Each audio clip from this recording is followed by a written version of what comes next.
जय हिंद प्यारे बच्चों। देखिए प्यारे बच्चों, आज की इस वीडियो में हम लोग जो भी क्वेश्चंस करने वाले हैं सारे ही क्वेश्चंस आपके मैट्रिक परीक्षा 2024 के लिए बहुत ही महत्वपूर्ण है। तो इस वीडियो को पूरा अंत तक ज़रूर देखना है और वीडियो अच्छा लगे तो एक लाइक ज़रूर कर देना है और साथ ही साथ इस चैनल को भी सब्सक्राइब कर लीजिए ताकि इस तरह का महत्वपूर्ण वीडियो जब भी मैं डालूँ सबसे पहले आप तक आसानी से पहुँच सके। तो चलिए इस वीडियो को शुरू करते हैं। देखिए प्यारे बच्चों, सबसे पहला प्रश्न क्या है, प्रश्न को पढ़िए। कह रहा है लेखक के घर में मछली कौन खाता था। तो याद कर लीजिए प्यारे बच्चों, इसका सही आंसर क्या हो जाएगा, तो पिता खाता था, यानी ऑप्शन बी यहाँ बिल्कुल सही है। चलिए चलते अगले प्रश्न की ओर। देखिए बाबू, प्रश्न 2 क्या कह रहा है, प्रश्न को पढ़िए। कह रहा है लेखक के रिश्तेदार ने बहादुर पर क्या आरोप लगाए। तो याद कर लीजिए मेरे भाई, इसका सही आंसर क्या हो जाएगा, तो पैसे चुराने का आरोप लगाया था, यानी ऑप्शन ए यहाँ बिल्कुल सही है। चलिए चलते अगले प्रश्न की ओर। प्रश्न 3 को पढ़िए प्यारे बच्चों। क्या कह रहा है, कह रहा है मेरे बिना तुम प्रभु पाठ के लेखक कौन है। तो याद कर लीजिए प्यारे बच्चों, इसका सही आंसर होगा रेनर मारिया रिल्के, यानी ऑप्शन डी बिल्कुल सही है। चलिए चलते अगले प्रश्न की ओर। प्रश्न 4 को पढ़िए प्यारे बच्चों। क्या कह रहा है, कह रहा है तत्पुरुष समास का कौन उदाहरण नहीं है। तो याद कर लीजिए प्यारे बच्चों, इसका सही आंसर क्या हो जाएगा, तो चौराहा।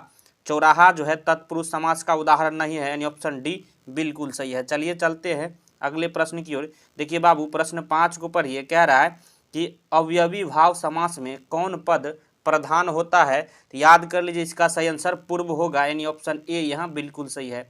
चलिए चलते अगले प्रश्न की ओर। प्रश्न 6 को पढ़िए प्यारे बच्चों। क्या कह रहा है, प्रश्न 6 कह रहा है भारत में बेरोजगारी का मुख्य कारण क्या है। याद कर लीजिए प्यारे बच्चों, इसका सही आंसर क्या होगा, जाति प्रथा, यानी ऑप्शन ए बिल्कुल सही है। चलिए चलते अगले प्रश्न की ओर। प्रश्न 7 को पढ़िए प्यारे बच्चों। प्रश्न 7 कह रहा है शुद्ध शब्द कौन है। तो याद कर लीजिए प्यारे बच्चों, इसका सही आंसर क्या होगा, अभिलाषा जो है शुद्ध शब्द, ऑप्शन ए दिया गया है, यही बिल्कुल सही है, बाकी सभी अशुद्ध लिखा गया है। तो याद कर लीजिए ऑप्शन ए बिल्कुल सही है। देखिए प्यारे बच्चों, अगर वीडियो अच्छा लग रहा हो तो लाइक जरूर करिए, अपने दोस्तों में भी शेयर करिए ताकि उनको भी आसानी से ये सभी प्रश्न मिल सके। देखिए प्रश्न 9 को पढ़िए बाबू। क्या प्रश्न 8 को पढ़िए बाबू। कह रहा है घनानंद जो है किस प्रकार का कवि है। तो याद कर लीजिए प्यारे बच्चों, इसका सही आंसर क्या हो जाएगा, तो रीति मुक्त कवि है, यानी ऑप्शन ए यहाँ बिल्कुल सही है। चलिए चलते हैं अगले प्रश्न की ओर। देखिए बाबू, प्रश्न 9 को पढ़िए। कह रहा है जन्म से ही पागल कौन है। याद कर लीजिए प्यारे बच्चों, जन्म से ही पागल जो है पाप, याद कर लीजिए इसका सही आंसर क्या हो जाएगा, ऑप्शन डी मंगू। मंगू जो है जन्म से ही पागल था। चलिए चलते अगले प्रश्न की ओर। प्रश्न 10 को पढ़िए।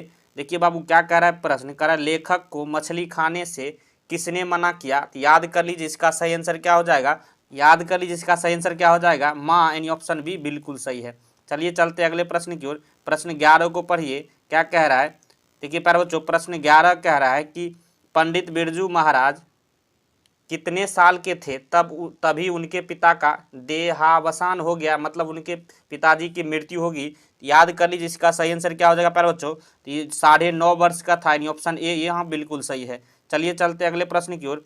प्रश्न 12 को पढ़िए। क्या कह रहा है बाबू, स्वामी विवेकानंद वेदांतियों का वेदांती किसे कहा है।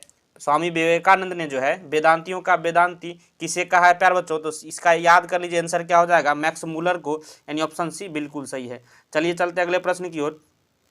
प्रश्न 13 को पढ़िए। दही वाली मगम्मा पाठ के लेखक कौन है। याद कर लीजिए प्यारे बच्चों, इसका सही आंसर क्या हो जाएगा, इसका सही आंसर श्रीनिवास हो जाएगा, यानी ऑप्शन ए यहाँ बिल्कुल सही है।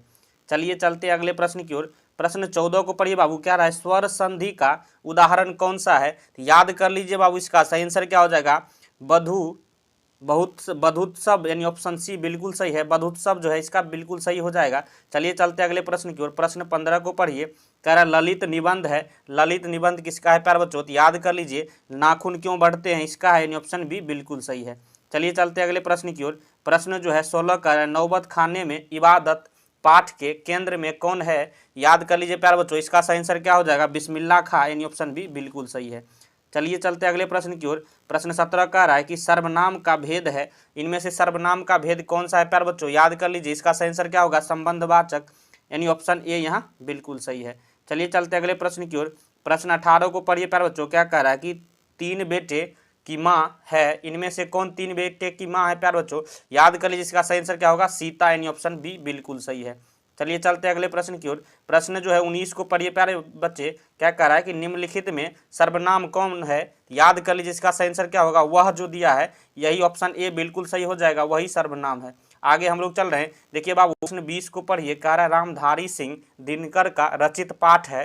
रामधारी सिंह दिनकर द्वारा कौन सा पाठ लिखा गया है प्यारे बच्चों? तो याद कर लीजिए, इसका सही आंसर क्या होगा? जनतंत्र का जन्म, यानी ऑप्शन बी बिल्कुल सही है। देखिए प्यारे बच्चों, आज की इस वीडियो में हमने हिंदी के 20 बहुत ही महत्वपूर्ण जो ऑब्जेक्टिव क्वेश्चन इस वीडियो में किए हैं, जो कि आपके मैट्रिक परीक्षा 2024 के लिए बहुत ही महत्वपूर्ण है। अगर वीडियो आपको पसंद आया हो तो एक लाइक जरूर करिए। चैनल पर नए हैं तो सब्सक्राइब कर लीजिए, क्योंकि इस तरह का वीडियो आपको महत्वपूर्ण हमेशा मिलता रहेगा। वीडियो देखने के लिए धन्यवाद। मिलते हैं नेक्स्ट वीडियो में, तब तक के लिए जय हिंद, जय भारत।